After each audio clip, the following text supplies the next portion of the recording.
shoulder girdle is comprised of two major joints. You've got your gluterohumeral joint, that's the one that moves here, and then you have your scapulothoracic joint.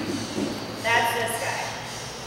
As we covered in the first module, the joints of the body are supposed to alternate between mobile joints and stable joints. They take turns, that's how we balance everything out. So, if you remember, your thoracic spine or your middle back is supposed to move. You're supposed to be able to flex and extend without having rib flare here. So you should be able to extend through here. That means that your scapula or your shoulder blades, the next joints over, should be stable. Right? They are what give your shoulder complex stability. Your shoulder joint, the gluterohumeral part of it, that is the mobile joint. It is the most mobile joint in your body. Therefore, it had to give up a lot of stability to get that way. So, stability in the scapula, hugely important. So the bones, you've got your humerus, your upper arm bone, your clavicle, this is your collarbone, your rib cage, and then your scapula, that's your shoulder blade, this big flat guy in the back. Two parts to mention about the scapula are the acromion process, that comes out here. So if anyone's ever had an AC joint injury, that's your acromioclavicular joint. That's this guy. The other one is your coracoid process. And that guy is kind of deep in there. If you want to feel it on yourself, it's just inside of the head of your humerus. And you can kind of dig in, and it's not very comfortable. That's how you know you've hit it. But those are important because they have a lot of attachment points on them.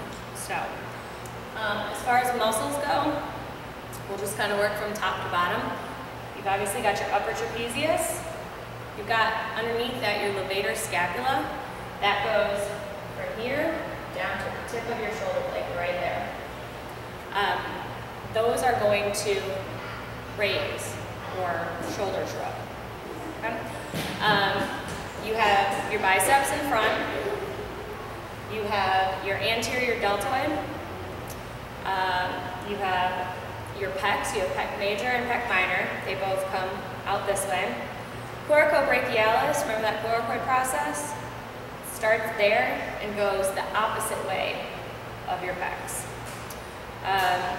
You also have your serratus anterior. You have your middle delt and your posterior delt, which are actually all one muscle, but they do slightly different things depending on the part. You have your triceps back here, that does extension. You have your rotator cuff muscles. They all four go from your shoulder blade to your humerus, okay? And they do rotation. You have your supraspinatus, your infraspinatus, your teres minor, and your subscapularis. Supraspinatus is going to do your internal rotation. Infraspinatus and teres minor do your external rotation.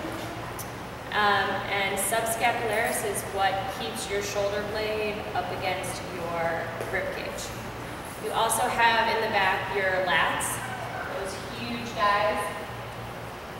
Turns out they attach on your shoulder, or on your humerus. Let's see if I missed anything.